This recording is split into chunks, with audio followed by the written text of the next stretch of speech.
Okay, joining me today for the interview is Anthony Mohammed. Anthony is one of the most sought after consultants in North America. For just around 20 years, he served as a middle school teacher, an assistant principal, a middle school principal, as well as a high school principal.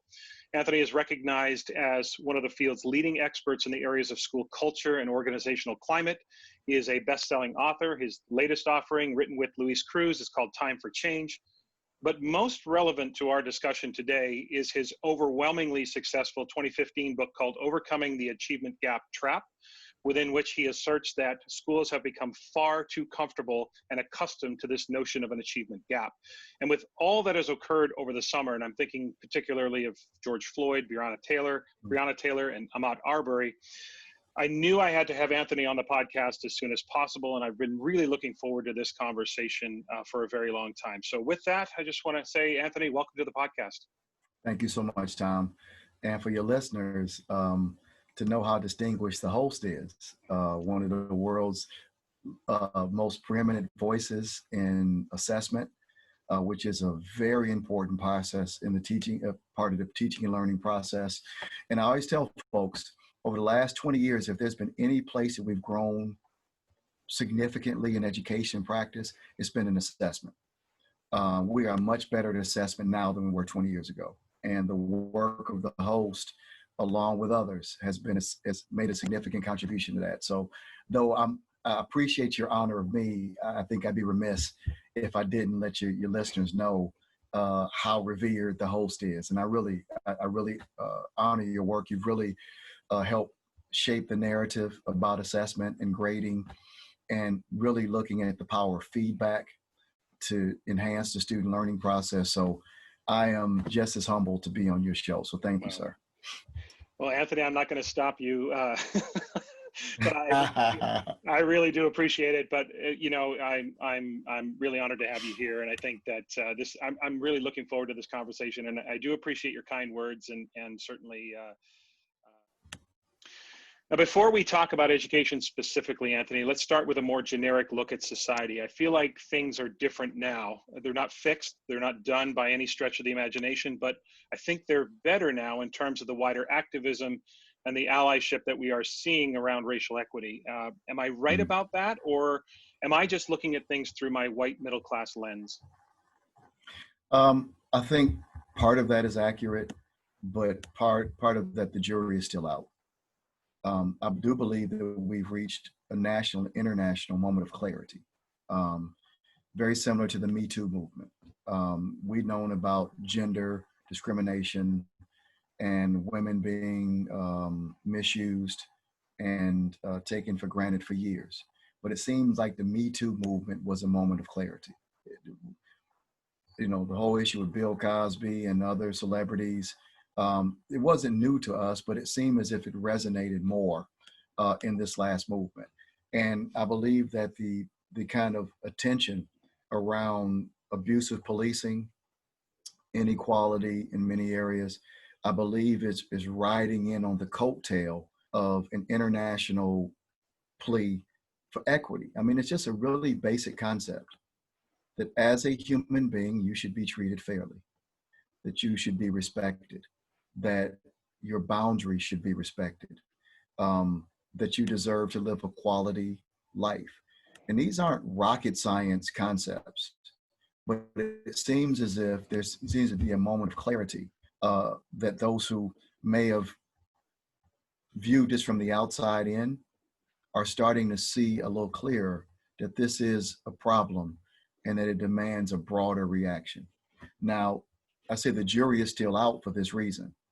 The same elements that exist that cause depression are still present. So though the choir is getting a little bigger, racism, classism, sexism, xenophobia, they all existed for a purpose. The great Nelson Mandela said that the beginning of the world's problems start with the belief that some human lives are more valuable than others. As long as that ideology is present, see, the ideology is the foundation, but then the ideology manifests itself in policies, procedures, laws, systems. And it's easy to see bigotry. A man with his neck, his knee on another man's neck, and basically asphyxiating him in front of the world.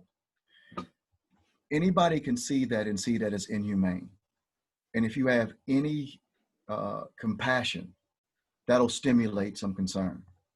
But I'm concerned about the deeper issue, which are things like redlining, environmental racism, the unfair distribution of wealth, the inadequate support in schooling. So my concern is, yes, this is a moment of clarity, but are people willing to go as far as to truly redrawing the lines of fairness in every aspect of society to create an opportunity so that no matter who a kid is, that kid has a chance to grow up with a strong probability that his or her gifts and talents will lend itself to improving society and to living a quality life and providing for my family and my community. I don't think we're there yet. I think the recognition that certain areas of overt bigotry exist, and I don't want people to misconstrue racism or xenophobia or classism or sexism as just overt acts of bad actors. Our whole society is permeated on a colonial and an imperialistic ideology, from healthcare to education. When people are ready to dig that deeply, then I'd say things are better. Are things clear now? Yes. I just hope that this moment of clarity, people tend to get bored relatively easily. Right. And when it's time to do the real work, so everybody loves changes in an assessment till you actually have to change. Right. Till So it affects that's my me, concern. right? Yeah. It affects me. Yeah. So is that the clarity that the difference between, because I think that for a lot of people, and I don't speak on behalf of all white people, but I think that the term racism has been used maybe as a term in reference to bigotry and prejudice and maybe discrimination. But is the clarity that we've sort of collectively seen over the last number of months, is that coming from a realization that the real sort of root of all of this is actually the policies, the imbalance in terms of poverty, access to education, all of the societal things? Is that the clarity that you think we are, at least at the tip of the iceberg, just starting to see? Is that the kind of clarity you think people are now coming to terms with? I believe so. But then following that has to be the stamina to actually tip the scales of justice. Because for every new advocate, there's an old adversary. People have had the opportunity all around the world to see the blatant bigotry of the American president and the 40 million some odd people who believe that that's worth supporting. So for every advocate, unfortunately in America, there's an adversary. And there's a legislative process that has to take place. There's an economic reality that has to be faced. There's a policing and civic aspect that has to be addressed. So acknowledging bigotry is easy. And a person can say, see, I don't do that. I don't call people racial slurs. I don't use homophobic language. I don't, have overt bigoted language about immigrants. But are you willing to fight the good fight, like we did with other areas that lines were drawn in society, to develop that stamina? And I really, honestly, I don't think it's anybody, there's a lack of goodwill. But we think about all the day-to-day activities it takes just to keep your head above water in a very competitive, high-stress society. You kind of understand why some underdeveloped nations choose to stay that way, because it's hard just dealing with your professional obligations, your children's schooling obligations, and then to take on the mantle of trying to be an advocate for a seismic shift in societal norms. I just fear that when people really see what it takes to redraw the lines, that the number of advocates might decrease. But if the trajectory continues as it is, I'm hopeful. But I just want people listening to hear, to understand, it takes more than a recognition that things aren't what they should be. Eric Hoffer, who was a 20th century philosopher, called that discontent. And he said, social revolution takes dissatisfaction. Mhm. It's interesting because you mentioned earlier about fatigue, and something I've been very aware of. And as I follow so many leaders in the Black Lives Matter movement, et cetera, on social media, there's a consistent message about, this is a marathon, not a sprint. This is, let's not have ally fatigue, and let's not ensure that Black Lives Matter was something. Hey, remember when we did Black Lives Matter last summer? Like, it can't be that idea, right? It has to be something where we stick with it. And it's something I've really seen how important it is to stay consistent. And as you talked about, some of the ideas of staying with it, and are you willing to be active? It sort of reminds me of growing up. I grew up in the 1970s. I was born in 1967. I grew up in the 70s and 80s. And I was taught to be colorblind. I was taught, on the heels of the civil rights movement, I was taught to be colorblind as a young child. And, I look back retroactively, and I kind of see that now as a bit of a dramatic overcorrection that seemed to be filled with some good intentions, at least within my family. But I'm wondering, nowadays we talk about being colorblind as actually doing more harm than good. And it feels as though back in the 70s and 80s, instead of continuing to carry the momentum of the civil rights movement of the 1960s, not seeing color was actually helping society not see color, and therefore we weren't able to do the necessary work that was there. So it's the difference I'm seeing now between being a non-racist and being an anti-racist. Is that, like, what are your thoughts on that, in terms of why on the heels of the civil rights movement did we sort of see race and color almost go underground in terms of the conversation in society? The problem has never been race. The problem has been the experience that certain people have had because of their race. So a color never did anything to anybody. It is what people suffered because of their color. So I don't have a problem with people saying that I'm colorblind, but you can't be ignorant of the stains of the past. And color and race were used as ideas to provide privilege and opportunity for some and disenfranchise others. So you can't ignore the historical disenfranchisement. You can't ignore the stain that legacy left, and to have the concern to try to repair that. And as far as being colorblind allows you to do that I'm not going to let in my present, the color of somebody's skin, guide how I interact or respect or honor that person. But it would be almost foolish to say that because I've made this decision in 2020, that the stain of that legacy and that cultural experience doesn't have any residual effect on that person that I'm trying to become an ally to in 2020. The First Nations people of Canada have suffered tremendously. Just because a person says, I'm colorblind now, good. That improves the relationship between you and I interpersonally. But it doesn't reduce the stain of being taught to be ashamed of myself. And then having power and authority brutalize me. And just the historical trauma that passed from person to person, now we're looking at repair. I didn't do it, you didn't do it, but people are living the legacy of that. Right. And that's why the willingness to reconcile and to be honest about the impact. And I think even today, more than color, it's about the cultural experience that happens. And the world really benefited from a lot of the cultural experiences of oppressed people. Jazz, hip hop, all of those are expressions from people just trying to be seen as human. So it's, after the race has been run and said, well, I'm good. That was in the past. I'm colorblind now. I appreciate that. I would tell anybody to teach their child that. But to then be deaf to the historical suffering, drive through any part of Detroit, you see the legacy of the riots. You see the legacies of Jim Crow. You see the legacy. Go into a First Nations reserve, and you'll see the legacy of the residential schools Absolutely. and the assimilation programs.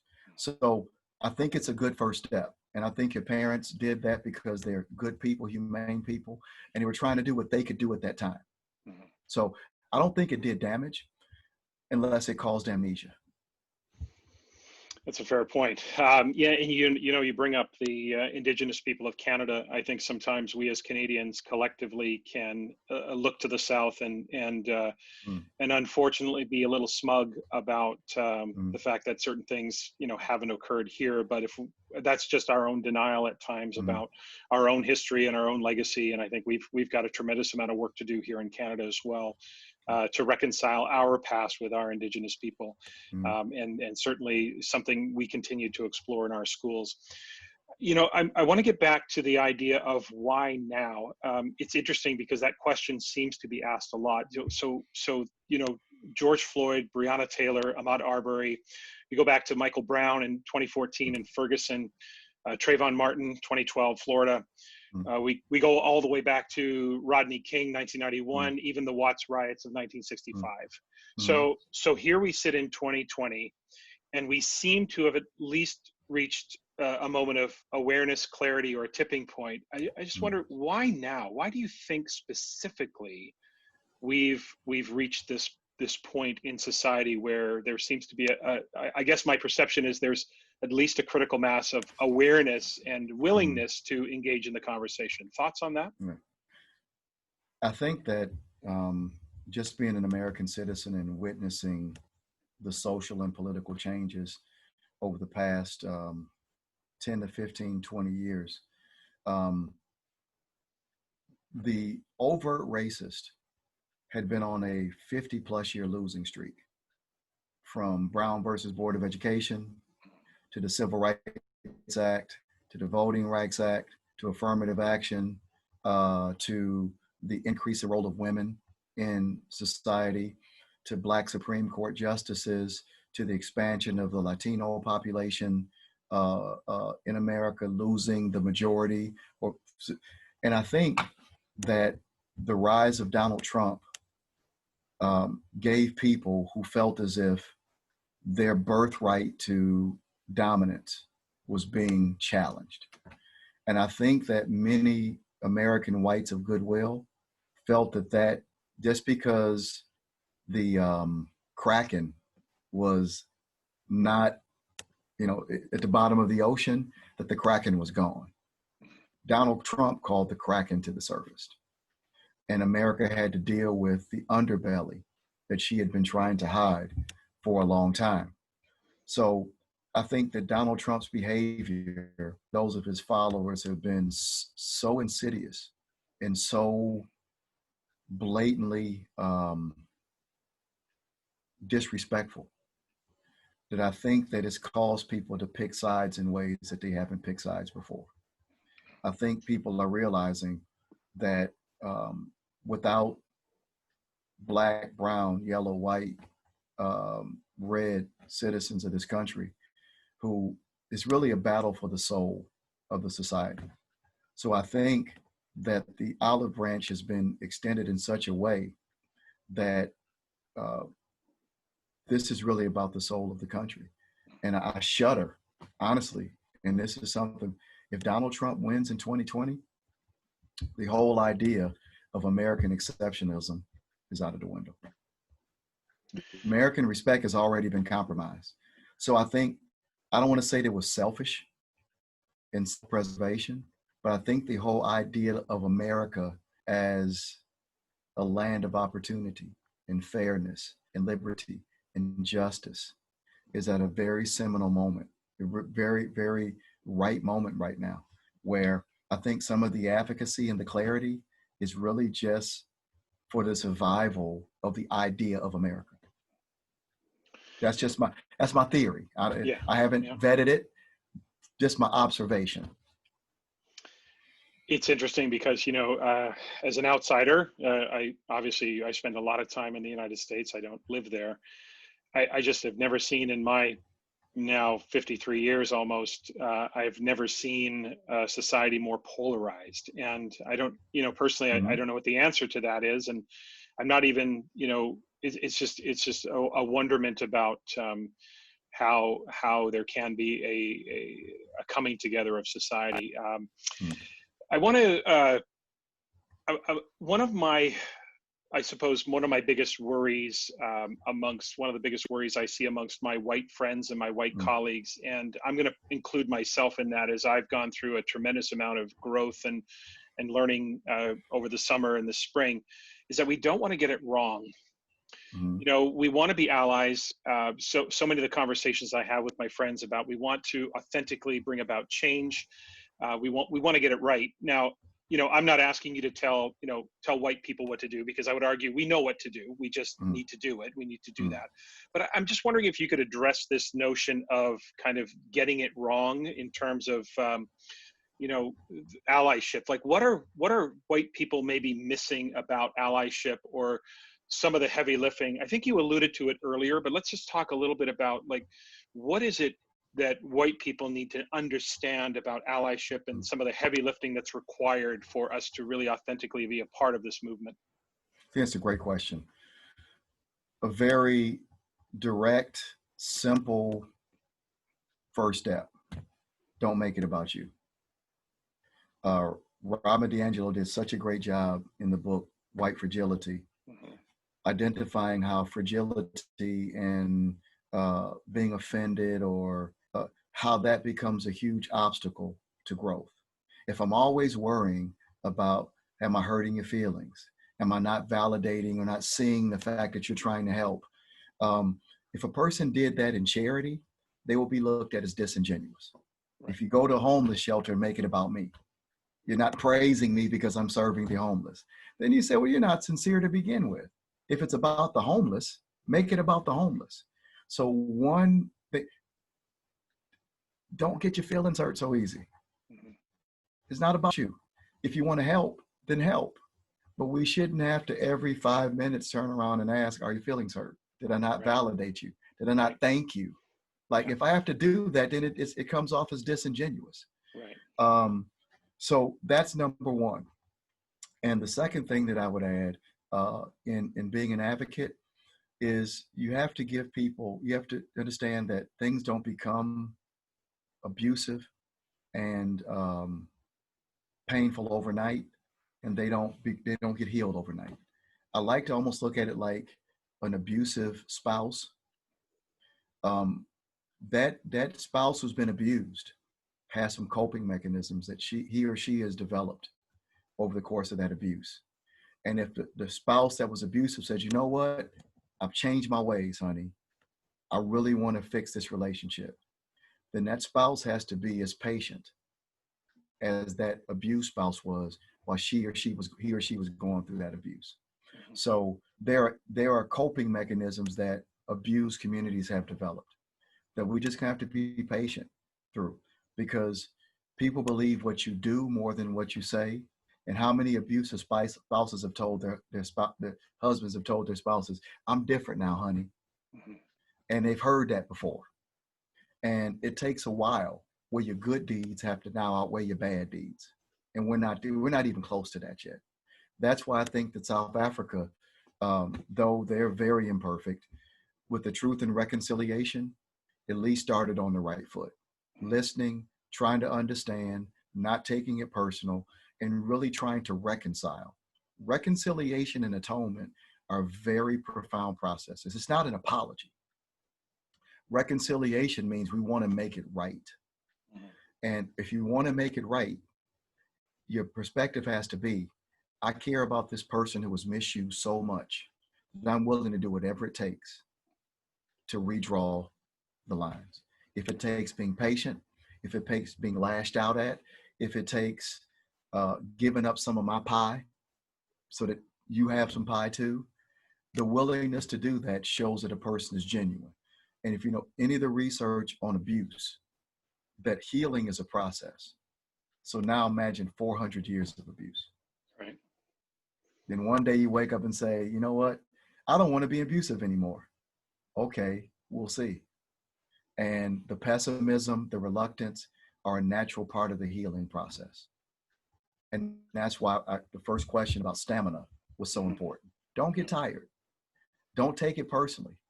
You didn't do it. But if you become a defender, if you get fragile, then we say, well, then how are you any different than the people that you criticize? So don't make it about you. Be patient and make it about the people that you're trying to impact. And no, I'm done. I'm fine. I'm done. Yeah. So how does somebody who, has a platform, has a following on Twitter or Facebook or Instagram, or someone with a podcast, how do we use our platform in a way that is authentic allyship versus virtue signaling? How would one know that, and maybe with all the right intentions, try to be a part of the movement and try to do some of the heavy lifting, but then at the same time, it may come across as virtue signaling. It may come across as so. How would one know that it was genuine versus being misconstrued? What's right up your alley, Thomas, is feedback. Yeah. And to be open to the feedback. If I'm a teacher and I have a learning target or an intentional learning outcome, I have to accept the feedback of my students as authentic to be able to make the adjustments to hit the target. So an example I like to give is Tim Wise. Tim Wise has walked the walk. Tim Wise was an advocate for racial equity long before it was popular. Father Michael Flager on the south side of Chicago was consistent long before it became a hashtag. So stamina, accepting feedback, and proving that you're serious. And you're going to make mistakes. We all do. But when you make a mistake, like a good teacher does, you reflect on it, you learn from it, and you respond. And then over time, people start to say, hey, this guy is serious, or these people are serious. And now I know that the lines of society have been redrawn and that we have a prosperous potential future by having a society where every human being is seen for their humanness, not something as silly as the color of their skin. Right. I mean, that's silly to begin with. I think we need to acknowledge that I'm better than you because of how my skin reflects the UV rays of the sun. Yeah. I mean, really? Yeah. It's a completely manufactured construct, isn't it? Yeah, absolutely. Yeah.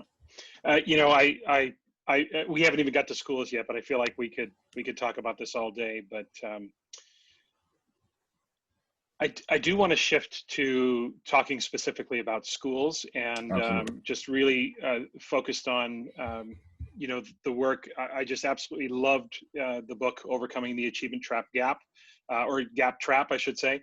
And as you've written many times, and as you wrote and said many times, as you wrote about in the book, we claim to be these kind of egalitarian systems in schools in our mission statements, but we behave more like meritocracies on a day-to-day basis. So how do we change that? Is it that some or many white educators are in denial about how much of a meritocracy schools are, or like how do we change that perspective from what's on paper to what happens in the day-to-day school experience? Absolutely. Well, schools are microcosms of the greater society. Typically, what the values are outside of school exists within school, but schools are unique for this reason. And Dr. Dan Lordy addressed this in his book, School Teacher, a Sociological Study, that we have the disadvantage of never experiencing the schooling process outside of the traditional sense. We enroll as kindergartners, we go through K-12 education, go to university, have it reinforced, and then go right back to the same system we just left. So educators historically have never gotten an opportunity to make a critical analysis of how we do schooling. We're indoctrinated and socialized from day one. Lordy went on to identify that the vast majority of us who go into education as a profession had personal success as a student. So the current system was beneficial for the people who are entrusted to change the system. So I love his line. It's a famous line. He said, it's illogical to expect a group of people who personally benefited from a system to become the catalyst for changing the system. So I would even erase the notion of white educators. It's educators in general. the modality of school as a competition, a meritocratic race for acknowledgement. And acknowledgement is typically based upon assimilation, how quickly you learn something, following directions, being passively engaged and obedient to rules, policies. That work for Black teachers, white teachers, Asian teachers, First Nations teachers, it doesn't make a difference. So it's really, when it comes from a school perspective, that educators become almost agents of an agenda that they didn't sign up for, but are, as the Russians would call them, useful idiots in some cases. We end up carrying on an agenda that we didn't produce. That good schooling are kids who learn it the quickest, who regurgitate it the way that we say is good, are obedient to policies and rules. Doug Reeves, I think, calls it schoolsmanship. So we say, because it sounds good, and this is how our society is. If you read the American Constitution, or you read the Canadian Constitution, nobody can argue with the lofty ideals in those. So we love in our society to speak of lofty ideas and ideals, but not live up to them. I called it in the book functional hypocrisy. Right.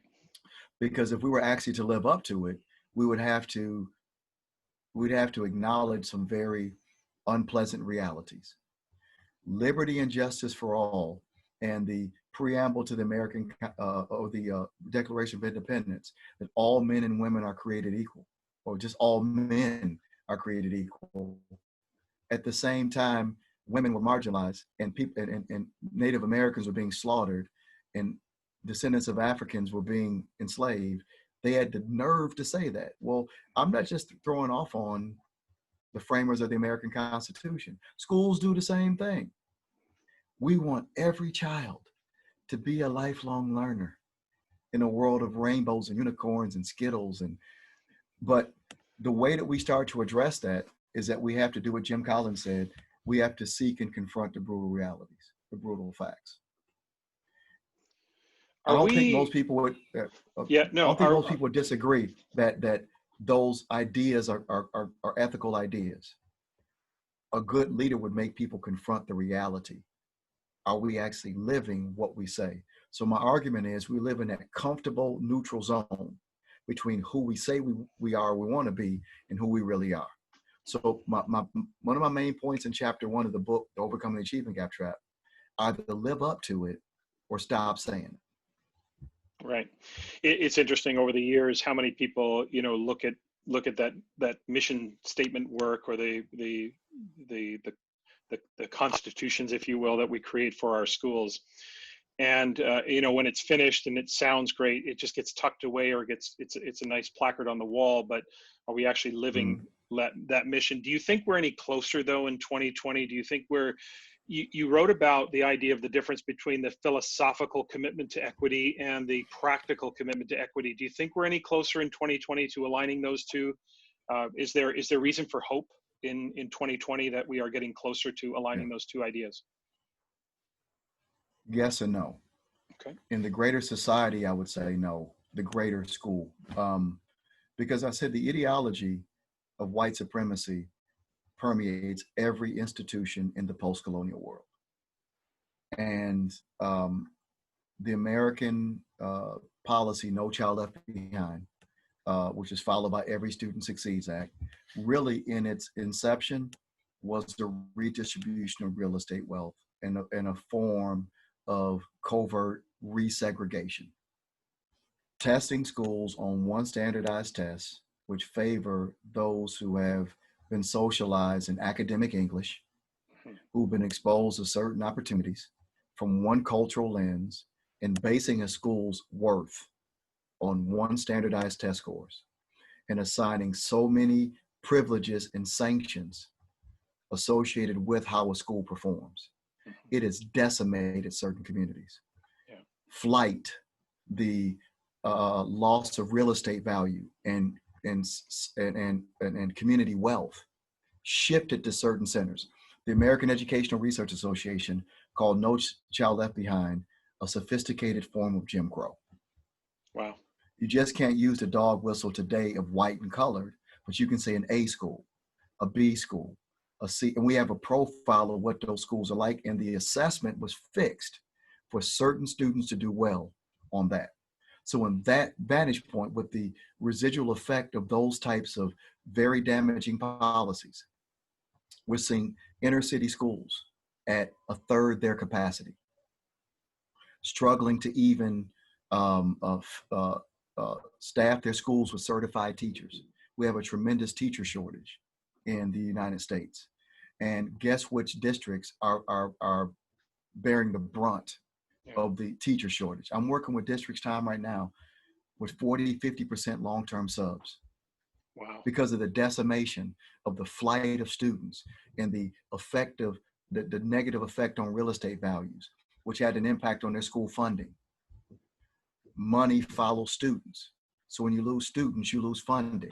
You lose tax base, you lose funding.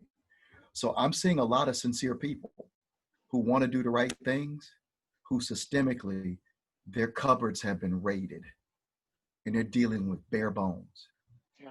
So I think philosophically, with a lot of the work with people like Glenn Singleton, Gloria Ladson-Billings, the work of others, I think we're understanding the problem better. So I'm optimistic that people are more intellectually in tune with what causes inequality. But from a practical standpoint, we are much worse off today than we were even 20 years ago.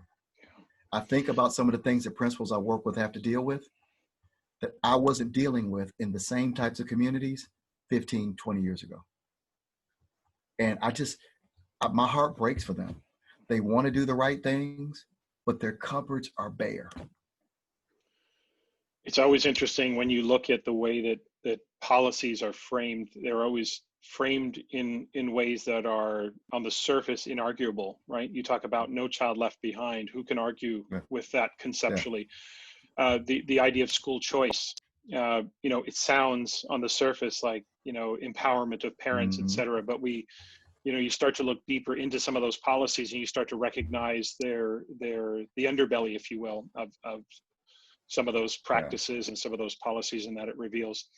I'm thinking about page 67 in the book. You write, and I'm going to quote you here, it becomes problematic, quote, it becomes problematic when members of any community view their heritage, culture, or norms as the standard that all should subscribe to and use their influence to dominate people who may be of a different background or income level, especially when they publicly claim that equality is important. And it reminded me, end quote, that reminded me of something I read in How to Be an Anti-Racist, Ibram X. Kendi's book, where he wrote this idea that whoever creates the norm creates the hierarchy and positions their own race and class at the top of the hierarchy. So I'm wondering, is the root cause of so much of the racial inequity that happens in schools or exists in schools, whether that be inequity around student achievement or whether that be around student discipline, is that caused by the fact, do you think, by the fact that we have narrowly defined success in schools through a white Eurocentric kind of middle class lens? Is that where some of that comes from? We define success through that lens and then we place that at the top of the hierarchy? That's where the vast majority comes from. Yeah. It's the manifestation of neocolonialism and neo-imperialism. The objective of colonialism and imperialism was a handful of Western European countries because of advancements in weaponry. Use that innovation to subdue 90+% of the world and replace their language, replace their religion, replace their culture. So what has now become considered as normal is just the residual effect of colonialism and imperialism. So you go to Quebec, they speak French. That's not the native language of that part of the world. The Cree people are from there. You go to Vancouver, English is that's not the indigenous language of that part of North America. That's the influence of the English. You go to Mexico, They speak Spanish. So we've been so involved with colonialism and imperialism for so long that we forget that how we act, how we talk, how we pray, how we think, how we look are all viewed. It seems so long ago, we don't have a reference for it. I wasn't there when Vasco da Gama and Magellan and all those folks were, terrorizing the world. Yeah. But we live the residual effect of that. Even I have a house in Mexico. They think the Spanish is their culture. That's not their culture. That's the culture of the colonizer. So we subconsciously act in ways that we don't realize that almost everything we do, consciously or subconsciously, is shaped by the dominance for hundreds of years of a handful of Western European powers. From how we dress, how we speak, even in Texas, recently, the Board of Education who reinforced their policy against dreadlocks because they said they have high expectations. Who gets to define that dreadlocks are low expectations? Yeah. So colonialism and the stain of imperialism affects us so deeply that we don't even really recognize it. And it just becomes routine. And it's only when you become aware and you start to reclaim some of those things that it appears problematic. But people tend to like protest as long as it fits their construct. I mean, look at some of the reactions to George Floyd and Breonna Taylor. It's that we understand, but you got to protest this way. You got to be angry this way. But then view the Boston Tea Party as somehow something progressive. They were freedom fighters. So even protest and response to oppression is shaped by the agenda of the oppressor. It's a hell of a pickle to be in. No kidding. The idea that you can protest, but you need to protest my way. That assertion just seems to permeate the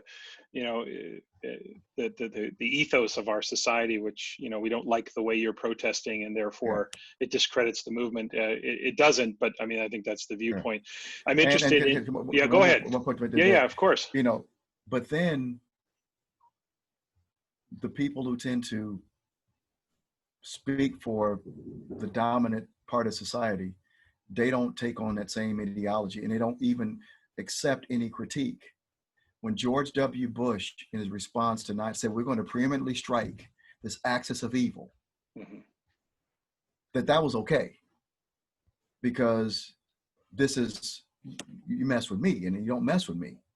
But when you're fighting for the same freedom or a semblance of respect, then preeminent strike is called terrorism. It's called being a thug or social. So it's the fact that people who are oppressed even listen and play by those rules is amazing to me. Yeah. So if you're my oppressor, you don't have the right to tell me how I secure my own liberation, because you don't ask permission when you do it. There was no silent protest after 9/11. Afghanistan was bombed back into the Stone Age. Right. It's, yeah, I mean, even the use of that coded language, thug versus freedom fighter, we just have to be so aware of the power of language and the I guess the inferences that people draw from the terminology that's used. Going back to the way we define success, in the book you highlight Elise Trumbull and her colleagues' work around the differences between how cultures define success. So I'm thinking about the fact that if we are going to continue to expand this work in schools, we're going to have to rethink how we define success and broaden the view of what success means beyond that white Eurocentric kind of viewpoint. So could you talk a little bit about, in the book you highlight that the way white culture defines success versus how cultures of color define success, you draw some differences between the two in the book. Could you talk a little bit about that and expand on, if we're going to expand the definition of success, what might we be looking for? Okay. And I want to reinforce that There's nothing wrong with European culture. There's nothing wrong with white culture. It's just not the world's only culture.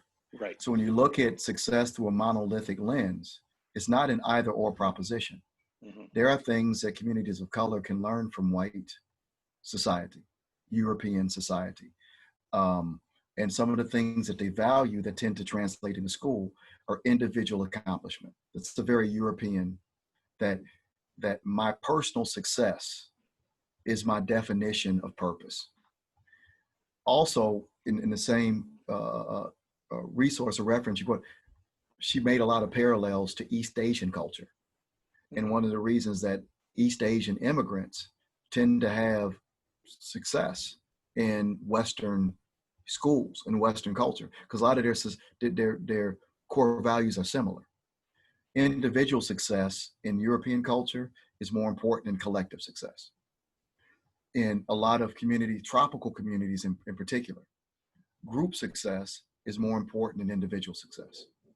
Individual success in many cultures is looked at as insulting to our collective success. So in a lot of African cultures, if I stick out as a show off, it look like I'm being shown off. Our group success is more important than individual. Even down to the way that we advocate. If you look at in Latino cultures, in Spanish, the word for teacher is maestro. Maestro in Spanish doesn't even translate into teacher. It means master.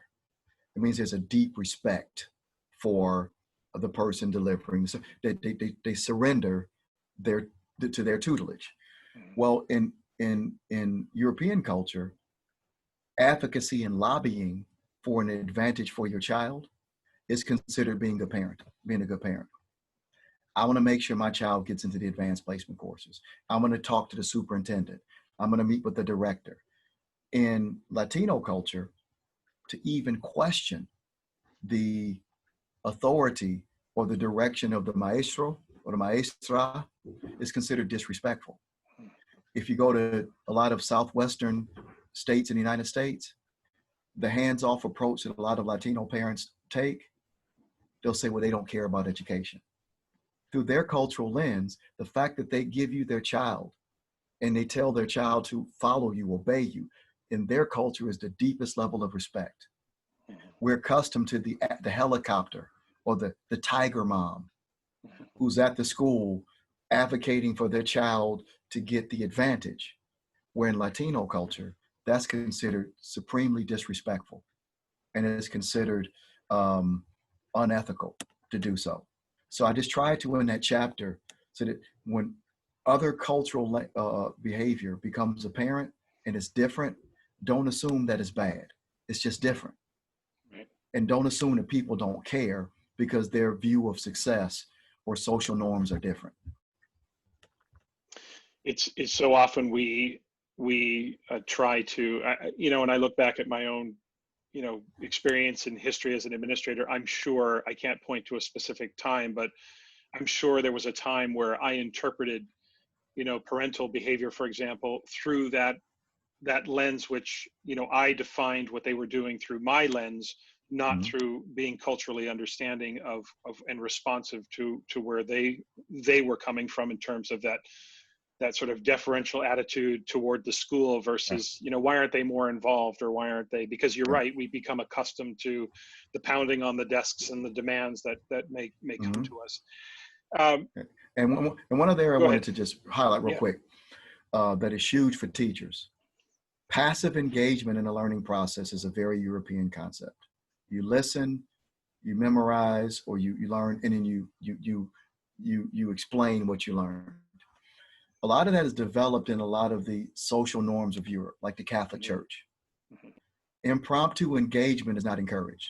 It's all scripted.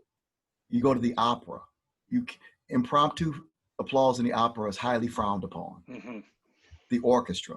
So in Western European culture, passive engagement and permission to engage are a big part of the totality of European culture. If you go to a lot of tropical cultures, particularly what we call tribes or ethnic groups, reciprocal energy is a part of their engagement process. If you've ever witnessed an African-American pastor in a church, the engagement is very fluid. The West African principle is if you're speaking, presenting, dancing, providing some sort of service for me, it's considered inhumane not to validate positively what you're doing. It's not considered disruptive. If I do that in a Catholic ceremony, I'm breaking protocol and norm. But in the African American religious tradition, that's considered validating. So in America, when kids come to school from that norm, where the school has institutionalized passive engagement, they're accused of being disrespectful or loud or wild. When their norm, they're really being respectful when you're speaking and they say, "Oh, I know that happened to me." That's how they've been socialized. And even African American teachers have learned from their experience to turn their culture off when they come to school. So It's interesting. I just Yeah, wanted to make no, that point. no, I appreciate that. It's interesting. Earlier you had mentioned, there's nothing wrong with European culture. There's nothing wrong with white culture. Is that maybe something that is misunderstood? Is that for some people, they mistakenly think that this is a binary choice, that it's one or the other versus an expansion of what we mean by success and allowing for a broader based definition of what it means to be successful in school, that it's not this sort of binary or polarized choice between it's either this or that. Is that maybe Absolutely. where that fragility comes from, or where we start to get defensive about this work? Yeah. And people code that when they use terms like the real world. Well, who gets to define when the real world you can't? Well, what does that mean? So I think ultimately what we want is multiculturalism, Right. where everybody's culture is respected. And I don't have to disrespect your culture for my culture to be respected and acknowledged by me first. And I've always found, my mother taught me this, that excellence really makes ignorance and bigotry really difficult. And I'm not saying, I'm not in the victim shaming at all, but I do believe that insecurity about your own culture makes you overreact to other people's. So if we say that African and African American and indigenous First Nation culture is important, then our pride and our dignity in that in many ways starts to force other people to do it. And when I'm so adamantly against your culture, it makes me seem insecure. And like it's a subordinate, a authoritarian subordinate relationship, and it shouldn't be that way. So ultimately, acknowledging your culture shouldn't threaten mine, because we all have cultures. Right. And multiculturalism should be our objective. Could not agree more. Most of what we've talked about today in the book, you talk about the superiority mindset. And we've talked a lot about that throughout the course of the interview. What is the victim mindset? You talk, when I read the book, I'm thinking to myself, Anthony let no one off the hook here in this book. So what is the victim mindset, and why is that so important in terms of also contributing to the work necessary in schools? It's just as culpable. Nobody can make you feel inferior until you give them permission to do so. And when a person protests too much, it's a sign of insecurity. And a victim can contribute as much to their own oppression as the victimizer. And I'm not saying that they're equal. When a person is brutal, they're creating systemic barriers. That's a whole new level of culpability. But I'm talking about in what you can control. Communities of color, communities of poverty, every social movement has to have some personal responsibility and obligation.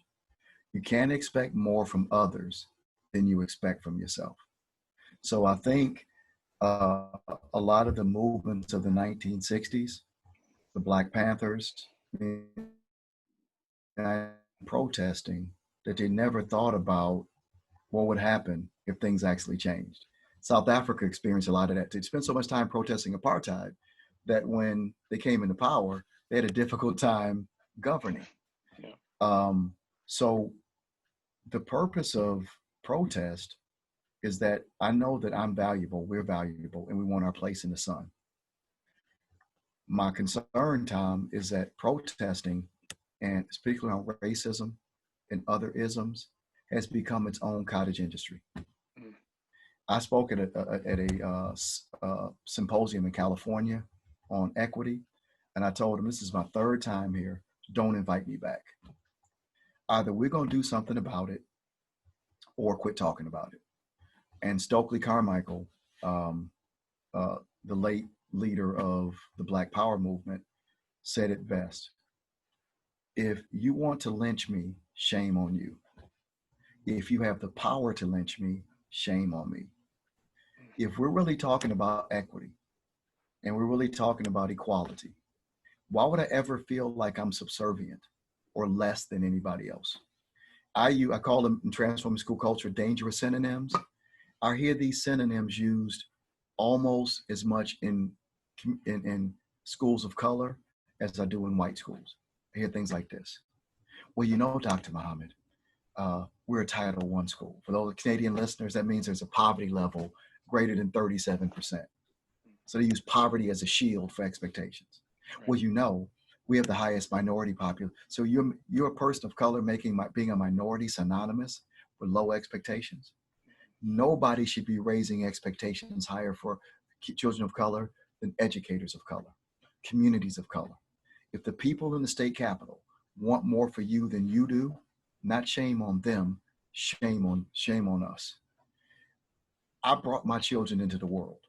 I have an obligation to give them a place in the sun where their gifts and talents can be appreciated. And if you won't give it to me, I'll take it. When we start acting like equals, and it's not a master-slave relationship, and my pride is a parent at the table, I'm no longer a victim. I'm an advocate. I'm an efficacious individual who's demanding my place at the table. That's who people respect. Nobody respects a victim. They might feel sorry for a victim. They might be empathetic for a victim, but you'll never get equality speaking like a victim. And in the book, I highlight the research on learned helplessness. Learned helplessness is a very comfortable position because you can make everybody else responsible for what you go through. Now, if you clean up your own house, now you can go to your neighbors and say, our neighborhood looks bad. Can you clean up your house too? But if your house is nasty, you don't have a leg to stand on and encouraging your neighbor. So yes, I critique very heavily the system, government, white people, rich people. Yeah. But I also put the burden, if you don't want for yourself something better, then how in the heck can you look somebody else in the eye and demand that they want more for you than you want for yourself? So the time of being victims are over. We have a brain, we have, just one little statistic. The African-American community last year, just African-American, I'm not even counting Latino, the purchasing power, the earning was $1.6 trillion. That would make, if African-Americans were a country, the 12th largest economy in the world. Wow. You mean to tell me we can't build businesses? We can't have political power? We can't demand certain things? You don't find the Asian community in America protesting. They get unified. They build Chinatowns in cities. They pull their resources and buy property. They make sure their children are respected. The Jewish community, a very small minority, but very powerful in their influence. A district I worked in used to be heavily Jewish. It became 98% African American. We were still taking Yom Kippur off. We didn't hardly have any Jews left. That's how powerful the Jewish influence was in Southfield, Michigan. Wow. Anthony, I feel like I could talk to you about this for another 6 hours, and I I just am fascinated by the depth and breadth of the conversation and the wisdom, experience, and vision that you bring to the conversation. So I do thank you for that. I want to finish up today.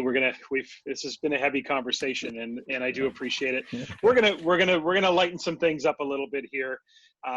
Each of the interviews, I try to also add something a little fun, something where listeners can get to know you a little bit on a personal level. Nothing too intrusive, but just a little game called This or That, where I'm going to present to you two options, and you either pick one of those, or of course you can always go off script and choose a third, but I'm going to present you 5 of these, and just feel free to share with the audience a little bit about yourself. So the first one is, are you an ask permission person or a beg forgiveness person? Ask permission or beg for forgiveness? Beg for forgiveness. I'd rather beg for forgiveness than ask for permission. And my old superintendent would tell you that. I drove him nuts. I had a feeling you might answer it that way. Yeah. Here's another one. Are you oceans or mountains? Which, Oceans. where do you, oceans for sure. How come? No doubt. Yeah.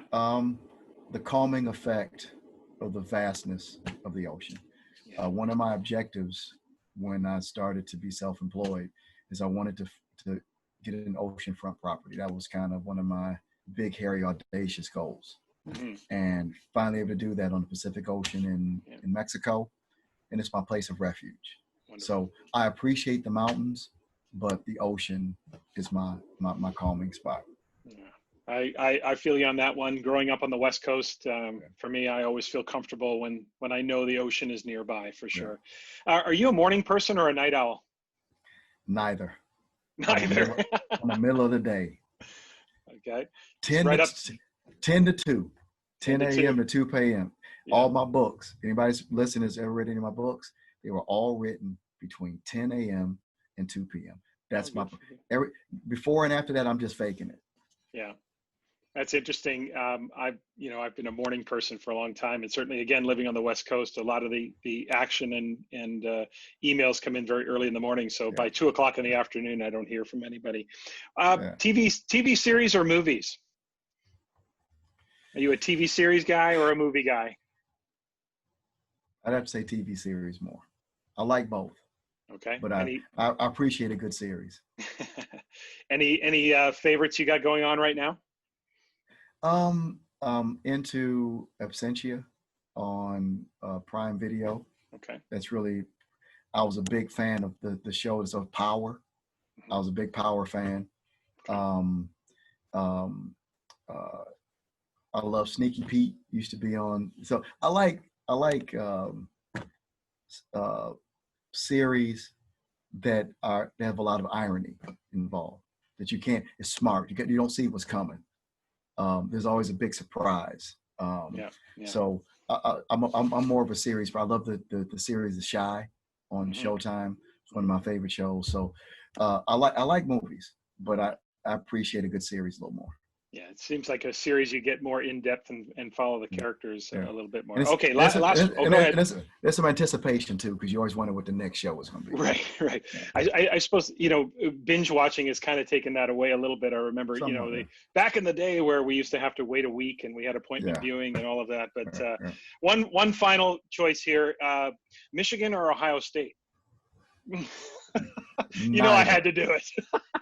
I'm Michigan State. Yeah, I know that. Yeah, so for listeners who don't know, Anthony is a Michigan State graduate. I had to do it. My real question is, which of those teams would you rather see lose? Michigan. All day long. All day long. The old Machiavelli, the enemy of my enemy is my friend. Is my friend. So there's some allegiance with Ohio State because we both hate Michigan equally. But it's not close. I don't even dislike Ohio State that much. I don't like them, but I despise the University of Michigan athletically. I know some good people athletically. It's a great institution, but being a former athlete and having that rivalry, it really gets down to your marrow. Track and field, right? Am I right about that? Yeah. Yes, sir. Yeah. 400 meter. 400 meters. You got to Yeah, ride on the yeah, nose. yeah. Good, good. Remind me never to race you. Then You can beat me. You can beat me now. You might not have beat me back then, well, but you may beat honestly, me now. it's probably been a decade since I ran full speed anyway, so who knows Yeah. what that would All look right. like. One final question, and we're going to get a little serious here again, just in terms of a question I'm asking all as we finish up here in the interview. And one of the things that I'm trying to do with the podcast is really talk about success in general, success and happiness, and just thinking about everyone that comes on for the interview, asking them this particular question, and I'm interested in your perspective. If a random person stopped you on the street and asked you, what is your definition of success? How would you answer them? Leaving the world a better place in which you left it. That there's some evidence that people's lives are better because you were present. And that could be your own children. It could be a neighbor. It could be your spouse. It could be an entire industry like Richter 4. Mm-hmm. And people are still talking about Richter 4. He's been physically deceased for 3 years. So I think the person who helps the homeless is just as impactful as Bill Gates or Steve Jobs, who revolutionized our people's lives better because you were present. If it was all about you, and nobody can say that, you know what, I see my job as a teacher differently now because of Tom Schimmer. Mm. That's greater than anything else that I can experience. I see reality differently. My kids, whoever, somebody could say that my life was better because this person exists. That's success to me. That is a great definition of success. Listeners, you can follow Anthony on Twitter. His Twitter handle is @NewFrontier21. You can also check out his website, which is www.newfrontier21 for resources, articles, and other information about Anthony's work. Anthony, it has been a tremendous pleasure to have you on the podcast, and I look forward to the opportunity of doing this again. I think we have much more to talk about, and you will definitely be the person I call upon. So thanks so much for being here. Thank you, Tom. Thank you. My pleasure. Thank you.